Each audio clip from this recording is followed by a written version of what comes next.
Hey guys, welcome back. Today I'm going to give you a tour of my backyard garden here in the month of May. If you're new here, hi, I'm Bree. I live in Kansas Zone 7A and I'm really excited to show you guys everything. It's currently fully planted minus a few spots and everything really is starting to kind of take at this point and grow a little bit more. So I'm really excited to show you everything. So let's go ahead and just jump right in. The garlic is starting to scape, which means we are starting to get into the last about 4-ish weeks of the garlic. Typically, I've been harvesting around the second week of June. Last year, it was the first week of June.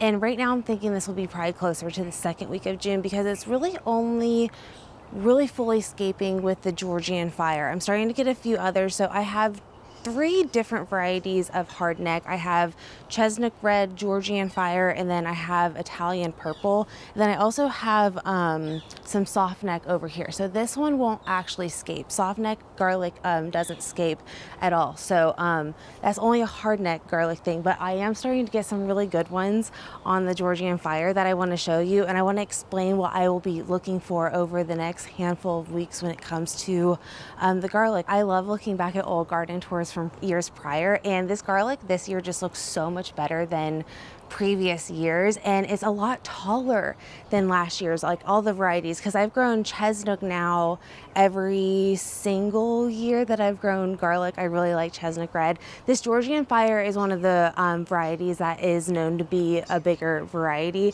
but the plants are just beautiful. But yeah, let me show you what the garlic scapes are currently looking like. I actually do need to harvest probably a few this morning. Actually, I have a few really starting to curl at this point. So the scapes are edible. They are very light in a garlic flavor, almost like a garlic chive. The other day I actually pulled one off and sliced it really thin, and I used it in twice baked mashed potatoes, and it was really good. So it gave me the idea that I actually want to harvest these, slice them really thin, and freeze dry them, so then that way I can throw them into like dips or soups, or garnish them like for a stir fry.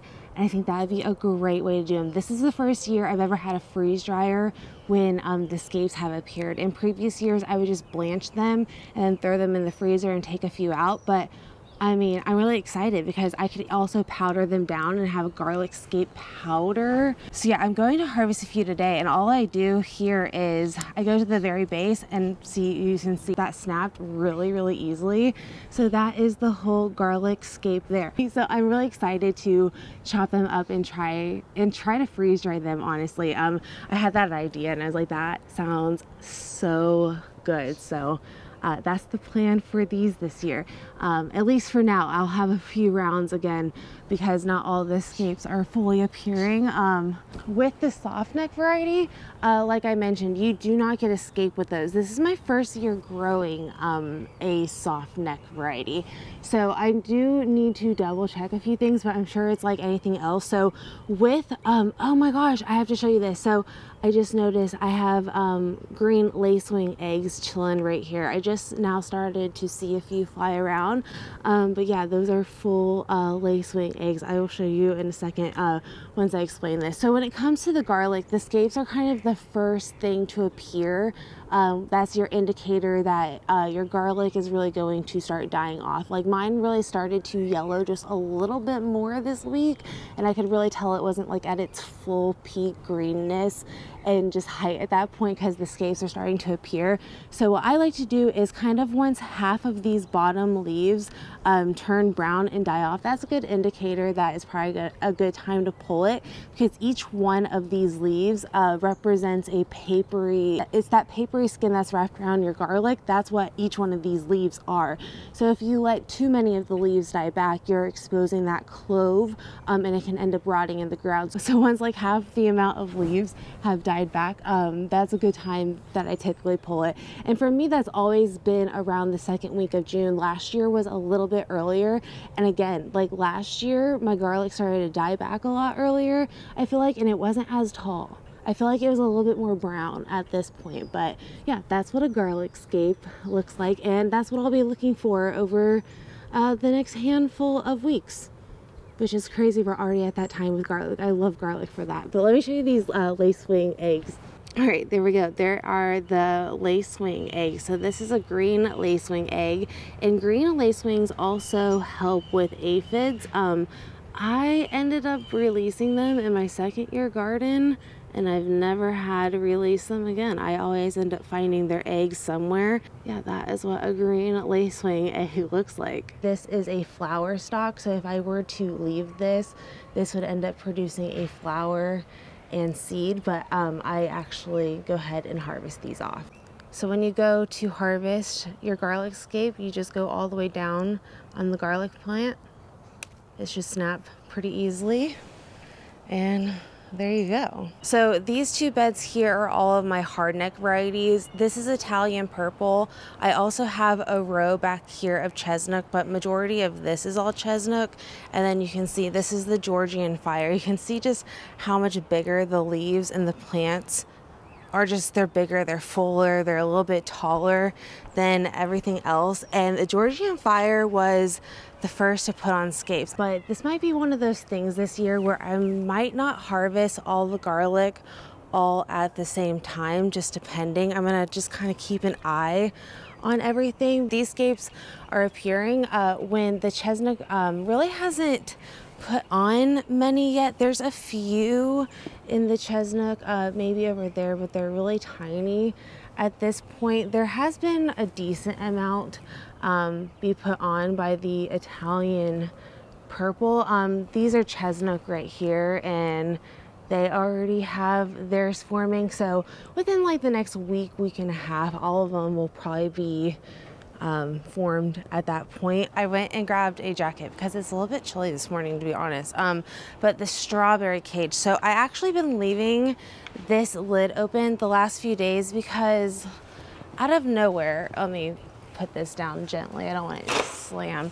I've been getting a good amount of berries, but the berries have been small. And I was like, Google, why are my strawberries small? And it can say it can be a pollination issue, but like I'm still getting a few. Like this is actually a really decent sized berry. Like I'm getting a few good sized berries. This one's a pretty standard sized berry. This one's small. They've been averaging more on the size of this little guy. So that's not exactly what I want to see. So I'm just trying to figure that out at the moment. So like all of these look good, but for the most part, they've been averaging a little bit smaller, like this one. Another thing I like to do with the strawberry leaves that I'll be doing really soon is harvesting these, and I'll freeze dry them, or you can just dry them regularly, and you can use these for tea just like you would a raspberry leaf. Honestly, every year you garden, you can have a completely different outcome with something. You can be really successful one year with something, and the next year do everything the complete same, but the weather can be a little bit different and you'll have a completely different outcome. So it's always interesting to see the differences between those things from year to year. But okay, here up front, so I have various pots of different herbs over here. I have rosemary, I have a few parsley, this is oregano and mint. I have these also scattered throughout the garden as well, as you will see. I have some echinacea here, some zinnias, and then I also planted lavender, and those three are the same, just opposite. Here is my chamomile plant that volunteered itself. Honestly, I need to get to harvesting it again. This thing has been blowing up, going crazy. I've harvested from it a few times now. I think last time I showed you this, it wasn't even like fully going, but there it is. You see the ladybug right there. Is not really focusing on it, but there's been so many ladybugs on this chamomile. This will open up a little bit come the afternoon. This is around 2 in the afternoon, and as you can see, all of the flowers have really opened up. I just came out to go ahead and get some of that harvested. But I have some sunflowers planted here on each side, and then I also have some cosmos on each side. This is where I have all of my cantaloupe planted. So all of the cantaloupe came up really well, but I'm really excited to have cantaloupe here in this front space because I think that will be really pretty over this archway and just the leaves being really full compared to the cherry tomatoes I've had in past years. I also have some more zinnias and sunflowers here in the back corners too. But here in my two big pots I have bright light cosmos, and looks like we're getting a few starting to pop. This is my culinary sage plant. I had this plant now, I want to say, for a minimum of 4 to 5 years, and it put on these really pretty flowers, and they're starting to drop at this point, but I still think it's really cool. And I also overwintered my white sage from last year, and it's doing really well. I want to go ahead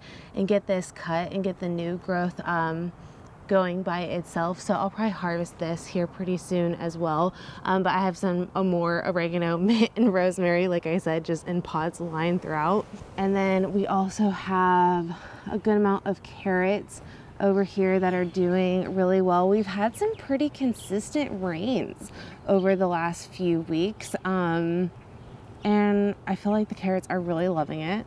Over here, I also have this volunteer chamomile, and now that I say that, there's literal ladybug larvae. So I got into this last week, I believe, in my video. It may have been the week before, but I talked about how I haven't sprayed my garden in a few years, and the beneficial bug populations have been just going crazy. I have not released anything in the yard in, I want to say, 3 years when it comes to like ladybugs or green lacewings. My ladybug populations are so good. I've seen so much larva over in this area. They really loved the lettuce, and they really helped me out with the lettuce. The lettuce will probably be out here, I would say. Lettuce around here typically starts to go around mid-June, so I'm looking at about a month's time before lettuce really comes out of the garden. I did plant a second wave over in one of my really shaded spots, so I was just kind of doing that as an experiment to see. I am going to be planting out some more seeds sometime this week for when the garlic comes out. So when the garlic comes out here in the next like 4 to 5 weeks, like I mentioned, it's gonna be one of those things where I'm gonna have some open space. So I have some peppers downstairs I plan to plant out that are from the first wave that I'm up potting. And then I also wanted to get another wave of tomatoes going, and I'm gonna plant a squash over there as well. And there's a few things I need to get ordered. I need to get cucumbers ordered and things like that, but I'm starting to get into that second succession. Actually, when this lettuce comes out here, I will just let it be, because here on the trellis I have honeydew planted, and I'm so excited about honeydew, and I want to give that extra airflow. So this will come out the moment that this really starts to take up and grow, and I have the sprouts currently popping up. But the lettuce this year has done so well for me. I've harvested this so many times. There's a few heads I fully have cut completely at the base, and they're actually starting to grow back, so I may just leave them and continue to do that, and we'll see how it goes over the summer. But typically lettuce for me starts to bolt in June because we start to get really hot. We've been in like a consistent 70s little route for a while now, but we're starting to see some more 80s in the forecast, so we will see. But we've been averaging around like 55 to 60 at night, so we've been in like this nice little sweet spot for a while. But the lettuce has been thriving and loving it, and it's done really well for me. And I keep harvesting the bottom leaves for the most part, and it's still just absolutely thriving right now. This chamomile was also one that I did not plant. All the chamomile in my garden volunteered itself over the last few years, and it's been so nice because I get this super abundant wave of chamomile right at the beginning of gardening season, and I can just kind of like focus on that, because it's a very tedious thing to harvest, to be honest. You just take, even though I don't want to harvest it at this current moment, because you want to wait for like the morning dew to pass. You want it to be a drier time when you harvest it, and you also want these petals to be flared out. But I just tried to pinch at the base here, and I harvest it like that. So I do that for each one, and you can see how long that can take when you have a good amount of chamomile. And that right there is ladybug larvae. I'm telling you, the beneficial bugs this year have been thriving in the garden. But here is the lettuce, and there's one of the heads I told you that I cut at the base. If you do leave it, surprise, surprise, it will try to grow back. I needed to thin it out a little bit so you can see how just great these heads of lettuce truly are. This one over here is actually really good as well. We've been eating a lot of salads and we still have a good amount of lettuce going on, and it looks so good. Here are the little honeydews, which, speaking of, let me go ahead and just thin out these guys. I went around the other day and did this throughout the garden, but I obviously didn't get to the honeydew. I feel like I got to this side. Yeah, this side looks good. Yeah, there's our little honeydew plants. And over here we have all of our yarrow. We do have some echinacea over there as well that you can't really see, but I feel like this is blooming a lot earlier this year than it did last year. But we have this really beautiful pink yarrow. This one also looks like it is pink. I do have some white. I bet that one's over there will end up being white. But yeah, we have all of our yarrow already starting to bloom, which is really cool. And then we have some more oregano, rosemary, and mint. Now the sun's coming out and I feel like I don't need the jacket, but let's talk about onions. So I feel like they're doing really well. I also mentioned to you guys I was a little concerned because we had a lot of wind, and the wind just made all of the greens bend over. But I was rewatching again last year's May garden tour just because I really love to see the comparison, and the onions looked a lot like this, and they did really well, and they also stored really well. So I was worried that the greens were going to break off and end up introducing fungal diseases, which I did have some greens like completely snap and completely break. So I have sprayed an organic fungicide on these just to kind of like counter anything. So again, we've also just had a wet few weeks where we've had consistent rains, which is a good thing, but not if like your greens are breaking and then like things can get wet and dewy. But things are looking really good. The other greens are starting to stick up really well, and they're just doing really well. The bases are really thick. So the idea for this is like the first to second week of July that the onions will be harvested. I mean, things are doing really well. So with onions, daylight does trigger the how they bulb. So you do have to pick a variety for your latitude area. And for me, that is an intermediate day variety. So this is a variety called Calibra. It is supposed to be a higher storage variety. I have found that it's one of the higher ones I can find for the intermediate day onions. So that's the one I grew last year, and I really liked it. It had a good flavor, it stored really well, and it did really well for me. And this year, it's looking like it's also still doing pretty well for me. For example, like that one completely snapped off. So I have been watching a few of the areas, but again, I think we are pretty okay, minus the fact I just am seeing this little guy on my onion. Yeah, I don't want you on here, buddy. Sorry.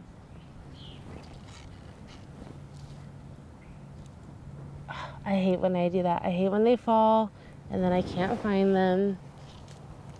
Where did you go? Why are you on my onion? Most of the time things don't mess with onions. Well, anyway, as you can see, this is what the base of the onion is currently looking like. It's looking really good. So I'm pretty happy about that. With the onions this year and also the garlic, the one thing I have done different is use the fish and seaweed fertilizer, and I just feel like it's making such a difference. Things are just doing honestly so well this year. I planted a sunflower right here, and then we have our loofahs and then a ton of pull green beans. Yeah, you can see the loofah has now already completely latched on. Looks like we have our first little fruit area right there, so we'll see if that's our first loofah that forms or not. This one over here I don't think has latched on yet. It's getting close. I feel like maybe today it finally will, but we also just have a ton of cool green beans over here as well. So this is the year I'm trying to redeem myself when it comes to green beans. So I really wanted to devote a good amount of space when it comes to the green beans. And I'm really excited to see how this trellis will look over the next few months and how it will be different compared to other years, because green beans are so fast growing. I'm really excited to see like how fast they may cover this trellis, because I've really always done more so bush beans in the past. I've like played around with a few pole beans, but never to where I'm like giving them a ton of trellis space. So I'm really excited to see the difference there when it comes to the pole beans. So we will see over here. The only thing I don't have planted over here currently is I actually did leave a little bit of space for cucumbers. I need to get those seeds ordered. I have them up on my computer, so I'll do that later on today. But I am going to plant a few cucumbers. I don't want to do many cucumbers, honestly. This is the year I don't even really want to deal with pickling. I've pickled so much over the last 3 years. I really just don't want to take a year and pickle. I'm kind of over it. I don't really like pickles. So for me, it's one of those things where I have so many cucumbers and I'm having to pickle so much I don't even like them. So I'm just going to take the year to not do pickles. I might do like a few refrigerator pickles, and I'm growing them for fresh eating for sandwiches and like things like that. But I really just wanted to give myself a year of not doing pickles. But yeah, this trellis over here is going to be mostly green beans and then loofah and then a few cucumbers, and maybe if not, I'll throw something else over there, like more cantaloupe or honeydew or something. But along this fence, and then this is a volunteer sunflower right here. This is probably the biggest sunflower I have. I'm going to be really curious to see what type of sunflower it is. It does look like it's branching, so maybe it is a Goldie. But along this fence line, I planted all sorts of different random sunflowers, so we'll see what pops up. Honestly, like having a bunch of sunflower seeds for the chickens is so great. They love it. I love having all the seeds on hand to replant. So I'm just going to try to grow as many as I can if they're like in an area that are in the ground, and I'm not going to grow anything there anyway, so we'll see how they do. I guess I should also mention the tomatoes that I have on this trellis. So I do have a few cherry tomatoes, the ones that I've had in previous year on the front trellis. This is a pink bumblebee variety, and then I also went ahead and planted out 2 San Marzanos as well. Honestly, I should probably prune up these guys a little bit since I do have 4 on the last little bit of this trellis, but I went ahead and put these over here and devoted other spaces to my other trellises because I really wanted really pretty full trellises. And even though I love like these tomatoes in particular, they don't make the prettiest of trellises, so I actually put them on the very far back corner, so maybe like everything else will look a lot prettier. I have a zinnia over here, and then I have some Roma tomatoes over here. I have another little sunflower over here. And guys, I'm honestly thinking this isn't loofah, so I have no idea what went on with this because I could not find any pest on this leaf in particular, but I'm almost wondering if this could be pumpkin. So I don't know if it was last year or the year prior, but I had a pumpkin in my compost pile, and with moving the compost piles, I almost wonder if I stirred up more seeds or something, and maybe this is pumpkin, because it's not, I don't feel like this is loofah. It doesn't feel like loofah. That definitely feels like a squash to me. It could be the honey nut variety that I've grown in the past. It could very much be that, but this is definitely squash. I really do not think these are loofah anymore. So I always have issues with a bug called vine borer, and that's typically why I have so many issues with squash.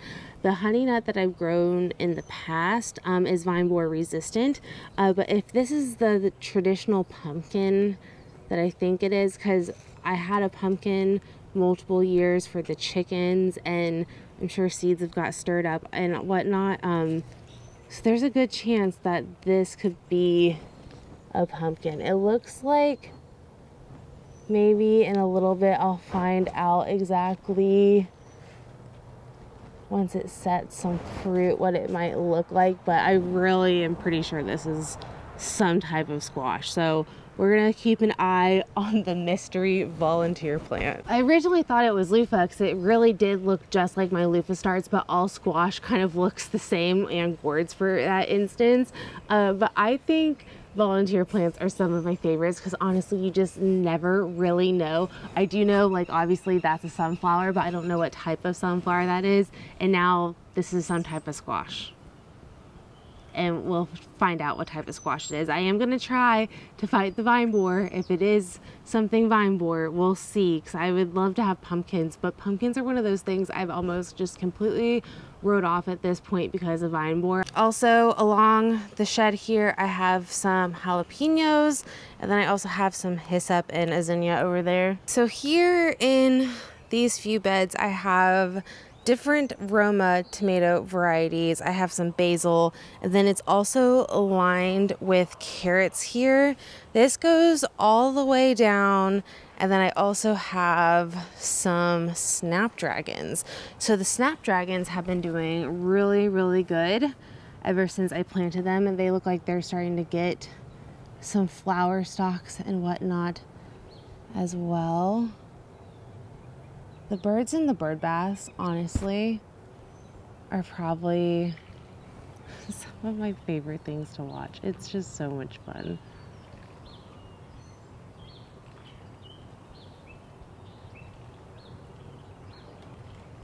And then all along here, I have different peppers. So I have cayennes, I have serrano, I also have banana peppers. That's another volunteer sunflower actually, and I think that might be a bigger sunflower because I had a bigger sunflower there last year. But I also have some bell peppers over here, poblano peppers. I have a snacking pepper variety, and then I have a bunch of paprikas. This is the Hungarian Magyar, and I ended up just leaving some of the flowers on, and I didn't top anything this year. I wanted to really just leave the peppers, and we're starting to get some really pretty peppers already, even though they've only been in the ground for about 2 weeks now. Over here in the in-ground space, our broccoli is all starting to head up. This space over here is proving to be a great little area. That one is our biggest one for the broccoli. So you can see at the moment, the broccoli is like one of the last things to really get sunlight, but this area over here gets pretty shaded, and it gets a good amount of sunlight, and it gets enough for the broccoli, but I don't think it's gonna get that super hot heat that will end up making this broccoli bolt before it fully produces heads. There's a few that are just now getting started, but for the most part, the broccoli is doing so good. The collards are also doing really well. I did have some cabbage worms really go after the collards. The kale I've been giving mostly to the chickens, but really all of the brassicas have been doing pretty good. But that's what the broccoli and everything is looking like. And then that's kind of weedy, but this is where the sweet potatoes are gonna go, which I will get into in a second. I have some spinach over here, and the spinach has been getting eaten by roly-polies, so I did put out a beer trap. It looks like I probably need to redo it because we got some rain. But this is my bread seed poppies. This is the poppies that will produce the poppy seed for culinary purposes, and it's looking really good. And then these are all of my dahlias over here, and then I have my hibiscus over here. That's the hibiscus for tea. Another volunteer little sunflower. And then this is all of that other lettuce that I was talking about that's in my most little shady location. We also have more tomatoes over here, and then this is one of my elderberry plants, and it's really starting to put on some flowers. So this is one called Black Lace, and we'll see how these do. I have 2 different varieties that are supposed to cross-pollinate and give me berries, but you can see right here, this is what's happening. I'm having the blossoms, and I don't think they're fully pollinating. And here is the other elderberry. This is one called Instant Karma. It has this really pretty variegated leaf on it. You can see there really isn't anything to some of the ones that bloomed really early. This one bloomed a little bit earlier on. And I do still have some lettuce over here as well. This is one called Flashy Trout, but we'll just give this to the girls.